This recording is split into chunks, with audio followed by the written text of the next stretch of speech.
In ancient Rome, there was a certain culture which had developed out of traditionalist ethics. Morality prior to modernity was not so concerned with pleasure and pain, gain and loss, as it was, alternatively, with the concept of aesthetics.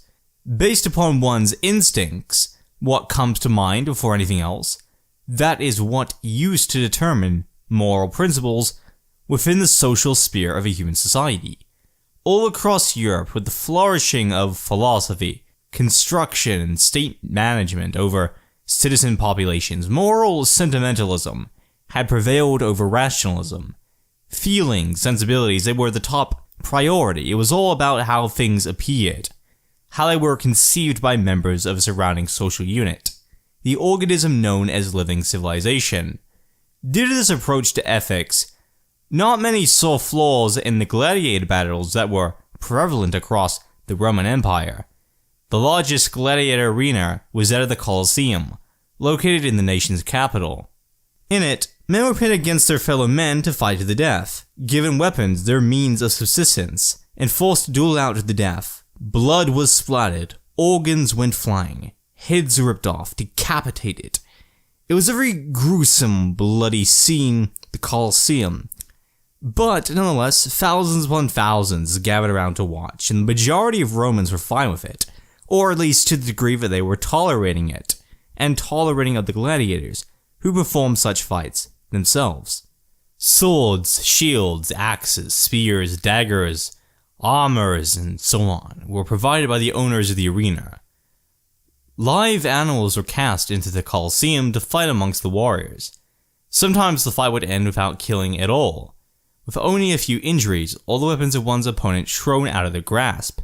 Other times, however, everyone except one would fatally perish, with a room full of blood and decay left in the battle's trace. The corpses were taken care of by the organizers of these battles, and never to the killers. The gladiators themselves did nothing except fight, and were sometimes rewarded financially for their efforts. In many cases, the gladiators were kept as chattel slaves, forced to kill other men and animals and promised freedom in return for success. If they managed to pull it all off, win battle after battle, still maintaining their mortality, they'd be let loose, their chains cut by their masters. The slave owners would make heaps of money off of the forced labor of their slaves, with arrangements and agreements between them and the organizers of the arena duels. Even though many were forced to perform such acts, the psychological and social effects of such battles they were involuntarily thrown into had such an impact upon them, transforming them gradually with every fight, which caused them to alter sway internally. A lot of these people had never held a sword before, let alone killed a human being before, or slayed a tiger put into the ring. When they did, they gained a little confidence in themselves, mature even, to the point where eventually they begin to enjoy the violence they're committing. Involuntarily, yes, but certainly something which grew upon them with time. They were able to abandon their old obsessive habits and embrace a kind of freedom that states that every day could be one's last day. So they need to live as much as possible each passing day, to fulfill themselves, to actualize every ideal reality they wish to pursue. And the gladiators who were formerly weak, sensitive men, they were transformed into brave, courageous, and heroic warriors, wanting to fight for their nation. There was indeed a strong sense of patriotism that subsisted across the arena battles, between those with many kills under the name, who came to view such battles as furthering the image of Rome, of unifying Romans through a shared spirit, the Roman people. Indeed, the very existence of a gladiator battle, something permitted in ancient Rome, but definitely not something which would fly today due to its criminalization, was able to take place because the people willed it into being. The zeitgeist, which can be interpreted as driving the existence of everything, turning nothingness into somethingness, was heroic in essence, patriotic, violent, and ruthless. The Roman people wanted to witness gladiator battles, wanted to see legends in their political mythology about Roman heroes who slayed dozens of beasts and humans, who murdered their fellow men with clubs, stones, and knives, who were moved head after head until finally they were granted their freedom, and left with the world finally fallen off of their shoulders. And today, a lot of us still had this spirit inside of us, dwelling, desiring to be unleashed, to resurrected editions of the past in which masculinity, heroism, patriotism, these aspects by Romans are all cherished. We want to see that again. However, such a spirit, because it is isolated and subsists merely within individuals and not the wider collective of society and nation-state, does not constitute a zeitgeist, for the zeitgeist is the spirit of everyone, or the majority of a population, and not the minority. Most people today are opposed to bringing back gladiator battles, hence why we don't have gladiator battles anymore. One might point out that we don't quite live within a democracy, those inhabiting the liberalizing West. And this is true, but it doesn't change anything already established. If it's true that reality is we're able to sense it into being, we sense reality, we observe it, we cause it to be, is the construction of the collective mental sphere of all historical people residing within a geographical territory, then it reasons that the movement we witness today, it is our doing, our movement actualized in the physical world. For, in truth, the physical world can be interpreted as the spiritual world, where objects and subjects are, in actuality, just us, our minds objectified. So the state corresponds to our eternal demands. We no longer possess the zeitgeist of old, or the Roman times, and thus, we've abandoned the concept of gladiator battles. The arenas are nowadays left in silence, undisturbed, and only looked upon and walked through as a means of displaying disgust for the past, for violence. Yet it was an entire culture of violence, where the virtues of violence were celebrated openly by the cheering masses. What a time it was to be alive. It was an irrationalist time, truly, by the fact that anyone entering the arena voluntarily would be throwing away their life for merely the sake of temporary glory. Interestingly, that's all it took for men to sacrifice themselves for the entertainment and nationalistic sensibilities of their people. There was a religious conception of life, a spiritual one, that many men believed in so strongly that they die as a result, adhering to the emotional narrative of an afterlife, one where they'll be united in heaven, a pre-Christian, Mediterranean pagan belief, with their fellow gladiators, the ones they've slain, where everyone will be forgiven. And this portion of Romans history, it was a time often remembered today, except devoid of the spirit of the age. The zeitgeist must be remembered too, for it's what permitted such action to occur. The city-state of Sparta, located in ancient Greece, had an education system created by workers in both local spaces, spread out across the rural countryside, and within the urban areas of Sparta, which ran on principles greatly different to that of Prussian education. In the second half of the 18th century, following the development of industrial capitalism, the state of Prussia had introduced the world's first compulsory education system, achieved through public funding. The state directly possessed and directed the educational facilities, forcing parents to force their children to attend class for the sake of state indoctrination. Within privatized education as well, the state still forces children in almost all parts of the world to bash their heads against their desks through the involuntary servitude they're pushed into. Either attend school or go to prison, unfortunately. Even in non-liberal countries, ones which are mostly agricultural in their economic functions, haven't been corrupted by the various manifestations of political bourgeois modernity, the Prussian education system is still in practice. In the Greek city-state, unlike later capitalist alternatives, which were a replacement for earlier forms of capitalism such as chattel slavery or what accompanied industrial equipment, wage labor, the educational functions of Sparta would seem so surreal to us today that if we were to travel back in time to experience them, it'd be like nothing we've ever seen before. The children were educated in ways that would improve their human spirit, as opposed to draining them of energy and vigor, as we see under Prussianism. The concepts of duty, discipline, and endurance were crucial within Greek education, with the teachers of the ideology believing that they needed to create great men and women for their nation, future beings.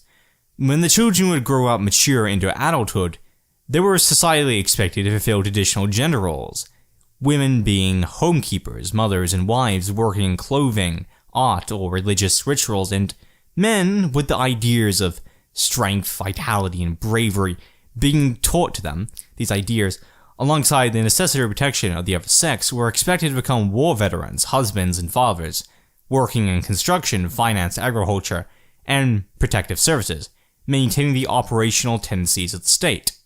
The Greek education system taught not merely about life in regards to what lies outside the visions and interests of the students, but to educate them on how to live their lives, to make it true Sparta as intelligent, respectful, loyal subjects of the state. Spartan women played the roles of machines for purposes external to that of male workers in regards to labor, where what constituted work on their part was at its three main things: reproduction, homemaking, and child raising. The state expected women to create healthy offspring, so that their male children were able to fight wars for the Spartan state, waging a brutal empirical battle, a war against the incoming helots. This was a noteworthy tendency among very nationalistic mothers who've given birth to male children and how they approach the concept of conscription. Military service for the aims of the state was often made mandatory, with mothers prideful of their nation instilling a very harsh mentality into their male children at a young age. The role they were to play when they grew up was that of a warrior for Sparta to defeat the foreign enemies and secure their sovereign fatherland. They wanted their nation to be unbound by forces external, so that it may conquer all claimed and unclaimed land, drive out the hordes who used to occupy such territories, and expand in size, imperializing all weak countries in its way, and making one giant nest for all Greeks to rejoice in. The attitude male children were expected to hold instilled in them by their loyal mothers was that relating to honor and sacrifice.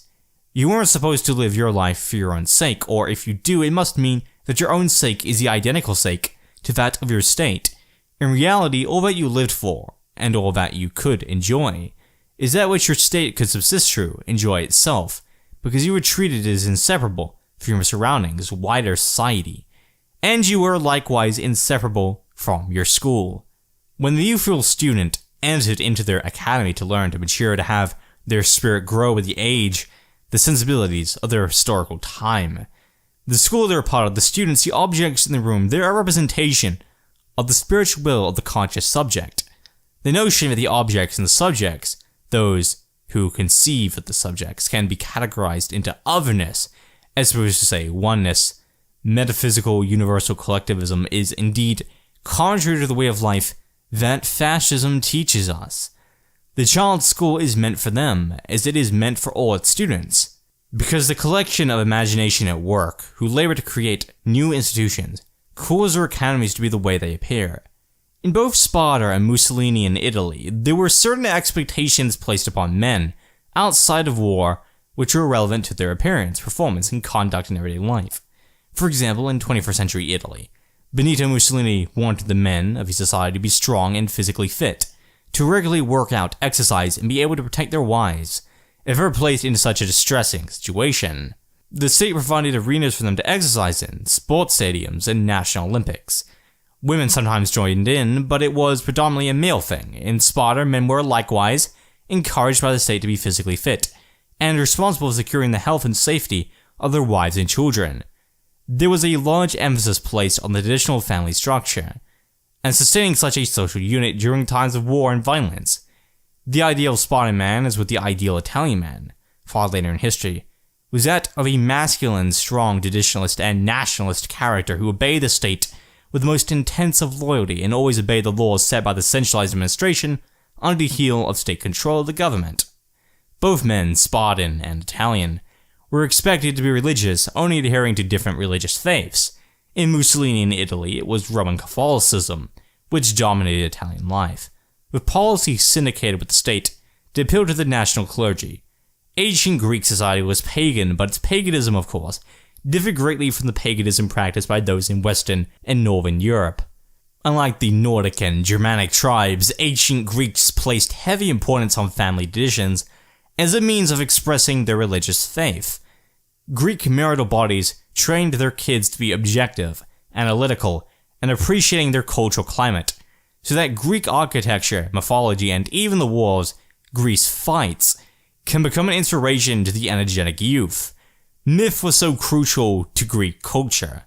Tales were told of mystical warriors who fought past battles for their country, who, due to their efforts, burnt energies, were able to secure the existence of their people and a future for Greek children. There were tales about mystical beings, creatures out of this world, which were depicted to represent different elements of political philosophy. For example, the phoenix, as described by the Greek historian Herodotus, was the bird which upon old age sizzled into a pile of ashes. But the bird would later be reborn, regenerating into a new, healthier, younger form, a fiery rebirth. This is symbolic of two things, the nation and of art. The nation, upon being struck by the disease of modernity, begins to degenerate, to fall into a spiraling era of decadence, to which it finds itself unable to recover, get back on its feet. Falling ill, the nation and its populace find themselves losing their culture, their religion, that of the family unit, and altogether their unique identity vanishes. The nation, however, isn't dissolved entirely, instead it dwells as a pile of ashes. When fire strikes its content, the nation is reborn, made anew through revolutionary nationalism. Now onto that of art. Art, as Oswald Spengler acknowledged, was something which rose up and fell down, provided it had a fair run, shown to many nationals of a highly integrated society. Spengler points to the fact that art is very similar to the human soul in the way it ages. A tree grows old, and then dies. A human being likewise develops with age, going through different biological internal patterns, and eventually passes away with time. They can't live forever, as nobody can. Art, too, abides by the rules of the soul. At first, when initially exposed, people had a very high opinion of art, the art to which their parents showed them. Their friends, their wider family, everyone who surrounds them. There are certain pieces of art, the greatest pieces, displayed to children as they grow up so that a cultural identity, sense of belonging, and meaningfulness can take root. But eventually, once the child has experienced all the classics, there exists no classics left, and then they're forced to endure what modernity has created. Modernistic, commodified, bourgeois art. Whether we're talking about paintings, drawings, films, video games, TV shows, books, poems, museums, comic books, or manga, what one will endure past the point of initial endurance. Consumption through observation will definitely disappoint. This is because when children are young, they're shown all the best stuff from previous generations, the traditional eras, the films from the 1990s, the 1980s, 70s, 60s, 50s, decades which have passed. Because such decades are already over, adults can present the best from such times, selectively showing their children such beautiful relics. But since the child is living through the moment, as all persons are, they're going to be exposed to the films made within their timeline.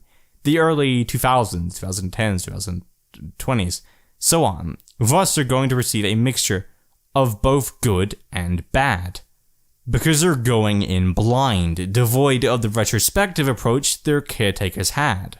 This effect in today's society is the same as it was in Sparta. The Spartan people, especially the youth, were always more pleased with the entertainment, mythology, and customs of the past, the generations preceding them, than they were with what, at the time, existed as their modernity, just as the generations before them weren't satisfied with the modernity they had to experience. All generations, they were always looking to the past, to find answers to the present crisis of their people, to secure them in times of war and militaristic hardship, to give the Greek soldiers something to live for and to die for. This has nothing to do with fascism, and don't let anyone tell you otherwise. In fact, it contradicts the ontological basis of fascist philosophy.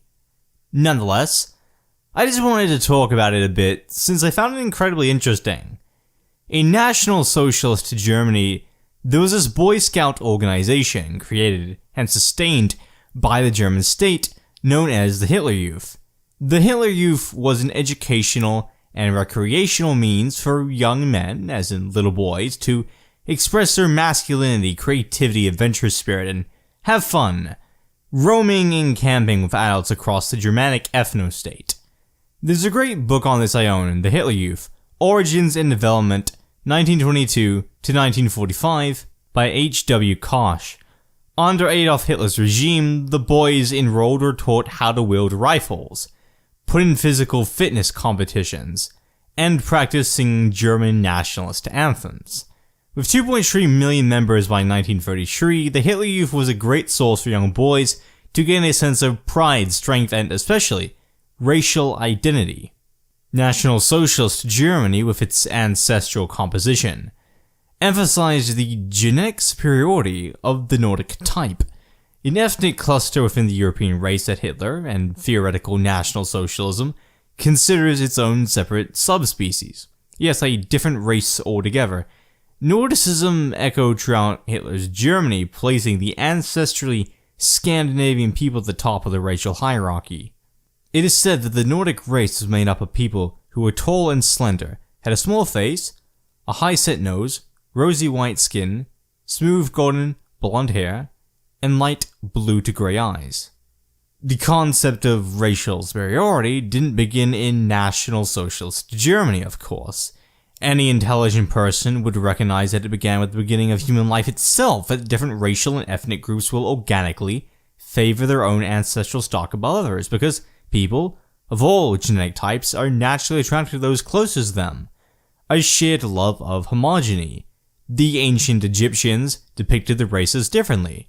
So did every culture throughout history. Ancient Greece, however, went further than to merely recognize racial differences, which were already obvious, or place their own ethnic blood above that of others. No, they had a wholly identitarian creed where the beauty of the Dorian people was placed above all other folks, a strong attraction to Dorian ancestry prevalent in Greece. The Dorians comprised one of the four largest ethnic divisions within ancient Greece, and like ethnic groups today, stuck predominantly with their own kind or their folk.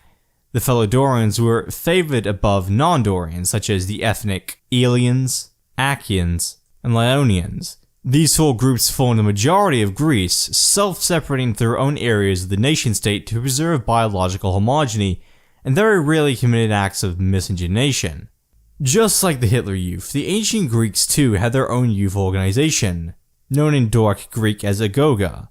Agoga was a youth organization which enrolled student after student, child after child, into its training and educating programs, which were supplied and coordinated by the Spartan state. Theoretical communist, Lycurgus, who was granted the position of lawgiver by the state, having lived in 1820 BC but whose date of birth and death are still uncertain, had formed the training and education institution, presumably in hopes of providing the young Spartans with the knowledge, physical fitness, and skills they need to make it true life across Greece. Lycurgus, the heroic legend, was opposed to all forms of currency, and outlawed currency across Spartan lands, causing Spartans to hold their possessions in common and share all they could, to maximize wealth, prosperity, and happiness, so that poverty was eradicated. Lycurgus had also reformed the apparatus of the state, having it no longer protect the private ownership of land, so that all land from thereon was the common property of all Spartan people. Lycurgus had made sure that food and drink was distributed according to needs, so that all people within the society were able to receive the nourishment they needed, and, of course, was ultimately beneficial to the military complex of Sparta in raising all its folk to great health, joy, and vigor. He had made sure all wealth was pulled together, creating a community of goods, and with it, trade abolished itself, where free gifts took their place, creating the prosperous Spartan gift economy. Just as all things were collectivized, so too was education, as in the prominent case of Agoga. Just as Jewish people within German borders were prohibited from entering into the Hitler Youth as it was reserved for ancestrally Germanic people only, non-Dorians couldn't enter into the Dorian exclusive organization. Whether this was Lycurgus' decision, I'm not sure. There existed an entire culture most pronounced within Agoga that romanticized the racial purity of the Dorian people, the indigenous Greeks who placed their own flesh and blood above other ancestral stocks, living together homogeneously with their own. The fact that 6,000 Dorians were able to win against 350,000 Helots, putting them in their place, was viewed as being due to racial differences, as the Dorian ethnicity was the most pure and lovely of all. In fact, the battles fought between the ancestral Dorians and Helots were often portrayed by the Spartan state as a racial holy war, between the two conflicting tribes depicted as the gods of high, refined civilization, the Dorians, brutally struggling against the savage primitivism of the Helots. The Dorians frequently viewed themselves as genetically superior to other ethnicities, and sought to claim the city-state of Sparta as their own cultural homeland, with the state upholding the noble name of their people, in contrast to others, as they formed such a large portion to create and maintain a strong sense of pride for one's ancestry. Adolf Hitler, the systematic head of National Socialism, was greatly influenced by the racial populism of the Spartan society, claiming it to be the first Volkish state in history due to its promotion of a positive identity for the Dorian tribe, celebrating the achievements, creativity, and intellectual brilliance of its native inhabitants. There was also some stuff to do with eugenics, but I don't want to get into that now because, it's sort of gross. As Hitler had said, what we have to fight for is the necessary security for the existence and increase of our race and people, the subsistence of its children, and the maintenance of our racial stock unmixed, the freedom and independence of the fatherland, so that our people may be enabled to fulfill the mission assigned to it by the Creator. Ultra-nationalist dictator Ioannis Metaxas had also praised Spartan society, seeing it as a model for his Greek nation to regenerate itself, brushing off the decadence created by liberalism and forming a new vitalic state. Metaxas, like Benito Mussolini, saw himself as creating an upcoming social order that would preserve the traditionalist character of the nation's past, a whole new civilization structured upon Spartan principles. Just as Mussolini saw himself as creating a modern Rome, Metaxas saw himself as creating a Greece with the values of ancient times, a Greece that was free of modernity's suffocating of the nation, a Greece free from the chains imposed upon it by the poison of democracy. Also, what is likely not a coincidence, Metaxas Greece had its own state-established youth organization, the National Youth Organization, or EON, which was run on civic and nationalist principles. The military state of Sparta adhering to a lovely racial identitarianism, realizing the needs of its race must be provided for, that its existence and happiness must be secured, is a beautiful example of what every society should do: awaken the consciousness of one's people to give them a positive identity of who they are, what they're a part of, the existence of Greek identitarian politics, refute the lie that race deniers push, the racists who want to see the European folk become replaced by race-mixed atrocities. There was always a strong emphasis on race throughout history, particularly in ancient Greece, the first society where ethnic pride was a phenomenon so widespread the state created independent educational institutions for different ancestral divisions within its confines. The Greeks never accepted the canons of ethnic diversity and multiculturalism, as the citizens of today's statist societies are forced to accept, where states force different ethnic, racial, and cultural elements upon us. Every single ethnic, racial, and cultural group should take pride in itself and its uniqueness, and embrace a positive social identity. The Greeks had done this brilliantly, and Sparta, being an advanced communist civilization, thanks to the help of Lycurgus, was able to care for its racial populace to secure their economic desires through the glorious gift economy, with everything of value always available for everyone to take without exchange.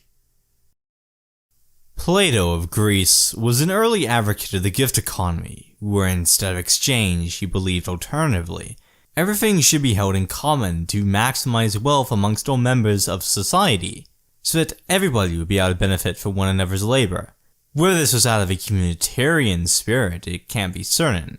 Nonetheless, it would be beneficial to everyone, with properties given as gifts, not bought nor sold. Plato understood that the market economy that had developed in Greece, due to the state's protection of private property, led to poverty, misery, and death, with an extreme inequality between those at the top of the financial hierarchy and those at the bottom of it, or even between the middle class and the lower class. Class was to be abolished for Plato in any civilized social order, so that all could enjoy the fruits of everyone's labor, with services conducted according to individual human needs, in return for nothing. Price tags and currency, they didn't conform to any morality, only what generated profit for the holders of property, and providers of services, as opposed to what would make the most amount of people happy, lively, and satisfied. Plato saw silver, gold, and so on as items of trade which existed as unnecessary elements within the Greek economy, for they took up time in relation to their transactions, the conditions of things being traded out for others. Hence, time spent, what can be added into labor due to the existence of the labor market on things which don't need to occur. You don't need to buy and sell something, or just buy or just sell, because these things all involving currency or trade are artificial constructs. Hunter-gatherers, primitive communists, they had the need to exchange things, since it would take up unnecessary lengths of time per trade. This unfortunate phenomenon, manufactured by private property, had become an even larger problem in today's societies, where people wait in long lines to purchase possessions when they wouldn't need to if the concept of money was abolished. And furthermore, the greatest atrocity it has committed, needlessly creating hundreds of millions of jobs that don't need to be done. Every single career in sales exists only because, unsurprisingly, selling exists. Do you have any idea how many jobs don't need to be done, yet we're forced to complete them due to the existence of market economies? Let me list just a fraction of what jobs which have to, by their nature, involve buying and selling. Banking, account representation, enterprise sales representation, industrial salesperson, medical salesperson, cashier careers, all of them. Marketing management, marketing research, advertising, insurance agency, travels agency, ticket inspection, auctioning, door-to-door sales, online commerce, stock market investing, automotive sales consulting, mobile phone sales, real estate exchanging, hardware store sales, computer purchasing and computer trading, apartment maintenance, black market operations, cartel scandals, furniture transactions, and so on. None of these jobs need to exist in any form, yet, with the existence of an economy based upon trading things for other things, they're forced to life. These jobs, forcing workers to comply, they want to maintain vital economic functions in an economy that they don't control, but conversely, controls them. Plato's idea of communism was a calming and enlightened one, where everyone would be granted access to the things they need to satisfy their desires and structure, shape, and style the economy which surrounds them, where their actions create the economic circumstances they find themselves in, as opposed to having to lower themselves for the sake of obtaining property. With everything held in common, deprivatized, both productive and personal possessions, Greece would be able to enter into a post-scarcity stage where nothing would be withheld from those who wanted it. Plato was also an idealist, a believer in a mind-dependent reality, where our thoughts generate our scenery, including the people we visualize and interact with. Because Plato was a philosopher, one of the most famous, well-recognized philosophers throughout human history, he was of the belief and conclusion from his philosophical thinking that only ideas could influence the world, the view antithetical to that which holds that switching scientific or biological conditions of the world serve as the true determinism of future events. To Plato, it was the fact that one thought something to be that made it to be, that something was prior, non-existent, and now, if one's imagination at play, has been generated. The physical world, Plato had theorized, was only an abstraction of held-back potentiality, with our hopes of bringing something into actuality dependent upon democratic will, that is, the will of the masses to recognize that change needs to occur, and a belief and expectation, if you will, that change will occur. The term democratic being utilized here doesn't refer to democracy in the materialist sense of the term, to refer to mind-independent interpretations of what it means to be governed in a way reflective of majoritarianism, like voting on a policy or politician. Democracy, being utilized here, can be understood as referring to the will of collective consciousness, whether or not that consciousness is ruled by a state bowing down to the majority of voters' wishes. Wishing doesn't have to be expressed verbally, violently, or in terms of physical appearance. Rather, what it means, as Plato understood it, is that the zeitgeist inserts itself into a people, or alternatively phrased, they create the zeitgeist themselves, and with this quantitative spirit, the people are able to construct mentally the sort of society they want or have the expectations of existing. For Plato, truth, as in logical absoluteness, what it confirmed as part of reality, cannot be discovered in nature, for it possesses no location in the scientific realm. For this realm, that of science, governed by the laws of physics, there is only our thoughts which create it. So expectedly, we create truths as we go, are able to think in accordance with reason. Reality, therefore, in its political scenery, was determined by the most popular, most widespread of ideas. The idea of materialistic democracy, for example, would create, of course, materialistic democracy, as political autocratism would create an autocracy, which in truth would actually be a democracy in disguise, since the people direct the state through conceptual activity. Because the physical world has no consciousness, it has no ideas. And therefore, if it has no ideas, Plato recognized, how can it possess truths, realities, correct opinions? It can't, because it doesn't think, unlike those with the right to awareness.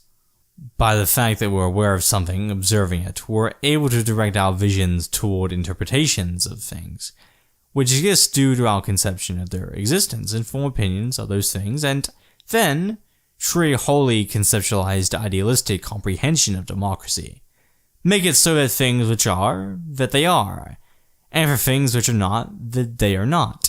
Thus, truth is generated not by evolution or nature of physics, but rather by the people who observe the world around us, and form, on the basis of logical sense, conclusions as to what they're viewing.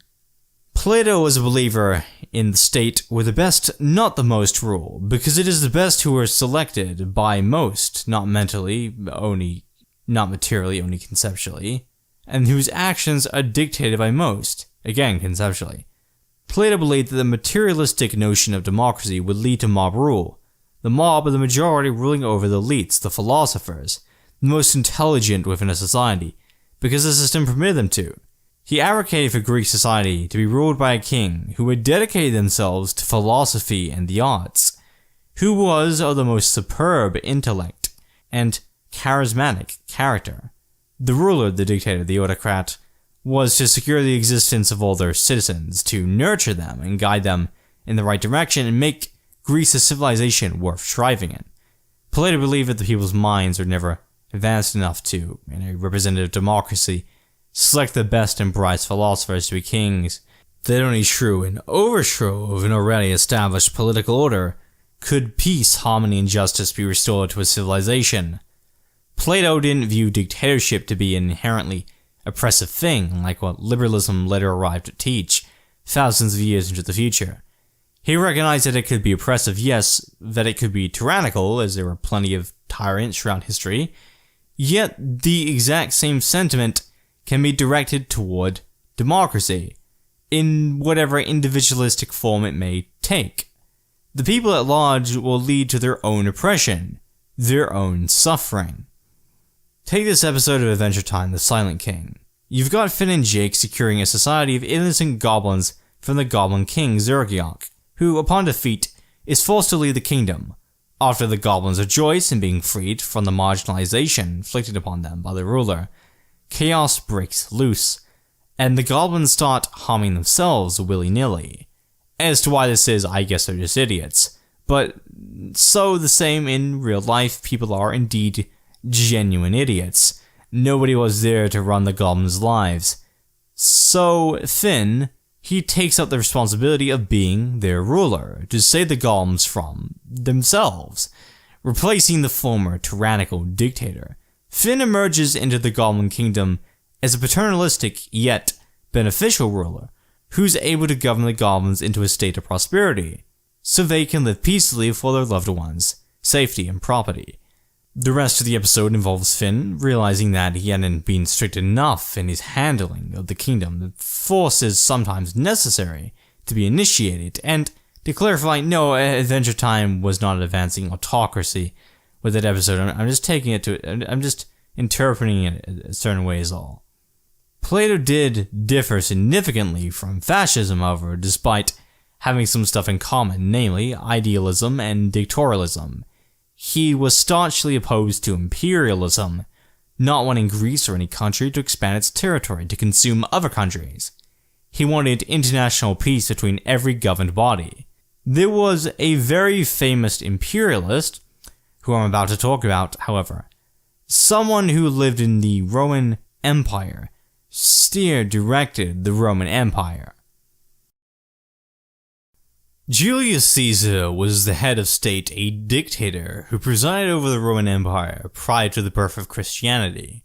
He wanted Rome to expand to reach new imagined heights through violent acts of imperial conquest. His aim was to expand Rome so much to stretch across Europe and across continents that it would become a one-world government, the most supreme, colossal entity on earth. Julius Caesar was idealized by fascists for his ability to carry out widespread change, political and cultural, to an autocracy that engulfed millions upon millions of people whenever it captured a new territory.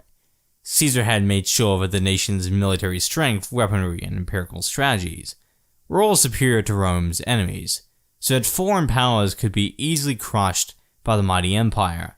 Benito Mussolini referred to himself as a Caesarist, a follower of Caesar's actions and thoughts of his military conduct, viewing him as a legendary war general, a person able to fashion Rome into the mightiest of civilizations. In an interview with Jewish political journalist Emil Ludwig, Benito Mussolini had made a handful of remarks on Caesar, stating, "The assassination of Caesar was misfortune for mankind." Yet softly, "I love Caesar. He was unique in that he combined the will of the warrior with the genius of the age. At bottom, he was a philosopher who saw everything." I don't know how to pronounce that term. "It is true that he had a passion for fame, but his ambition did not cut him off from humankind." Turning half around in his chair, Mussolini picked an open volume from the top of a pile of books lying on a table behind him. "I have just been reading Julius Caesar," he said, pointing to a French translation of Shakespeare, and flattering the leaves. "A great school for rulers. As I read before you came in, I was thinking how during his last days even Caesar became a free slave. Are you referring to the historical Caesar or to Shakespeare?" "I am afraid of the historical Caesar also," he said, thoughtfully. "Why did he not look at the list of the conspirators when it was thrust into his head? Maybe he allowed himself to be killed, feeling that he had reached the end of the Tevye. However, I listen attentively at the theater and draw comparisons of myself at the table. The fundamental problems of power have always been the same. How one rules and how one rules with the minimum of friction.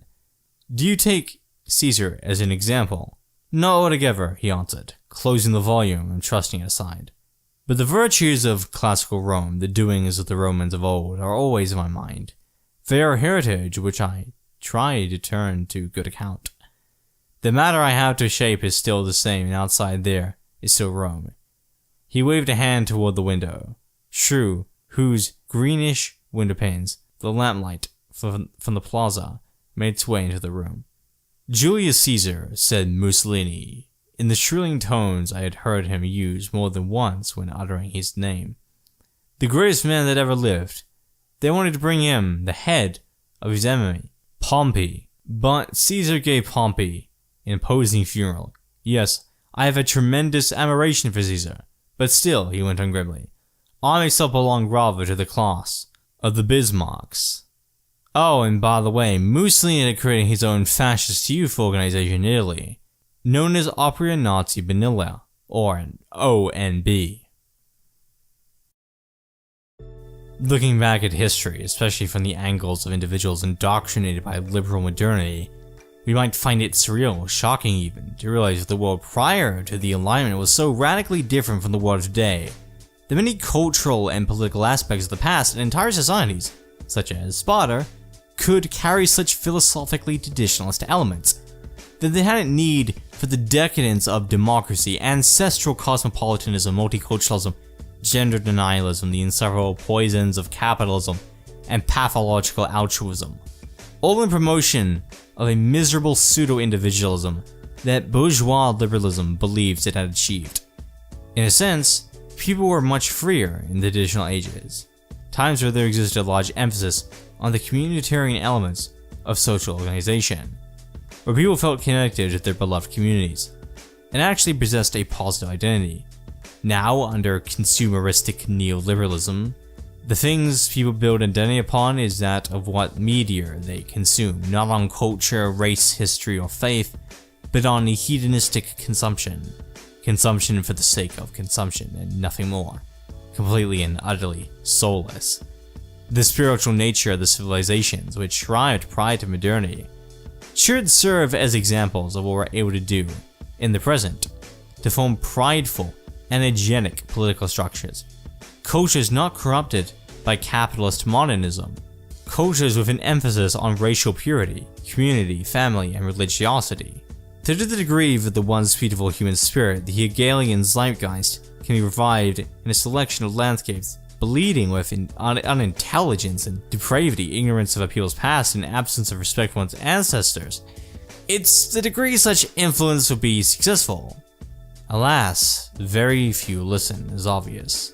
However, if fascism is to ever make a comeback and destroy the spiritually empty realms liberalism has manufactured, it can be if a small, organized minority work toward a great goal, in contrast to a disorganized, politically disinterested majority without any aims at all.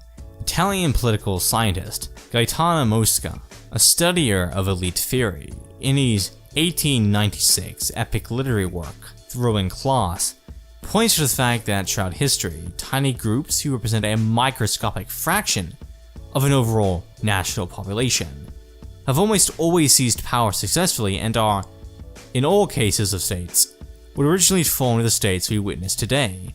Gangs of samurai across rural Japan prior to the birth of the Japanese state acted as one tribe and empirically conquered disorganized villages, towns, and cities, claiming territory as their own and eventually forming modern Japan. That one pack of samurai one day became an entire centralized monopoly of the state, serving as the heart of Japanese civilization, because they emerged out of nowhere, surprising the surrounding settlements, and had an aim in mind from the beginning. We shouldn't expect capitalist liberalism to last forever, to hold onto the West for the remainder of human life. Now, as to what will replace it, in, say, a few hundred years or so, I'm not sure. Whether this would be anarchist communism, national socialism, fascism, clericalism, revolutionary syndicalism, mutualism, Sorelianism, ethno-nationalism, I'm not sure, and in absolute truth, nobody absolutely is. Nobody honestly is. However, what I do know is that eventually life will change, culture will change, and with it, everything we know before our very eyes will alter in the most revolutionary of ways. Just as long as we remember the past, extract the most vital elements from it, and learn what we're able to. Giving all our energy for a world which has adopted the Bronze Age mindset,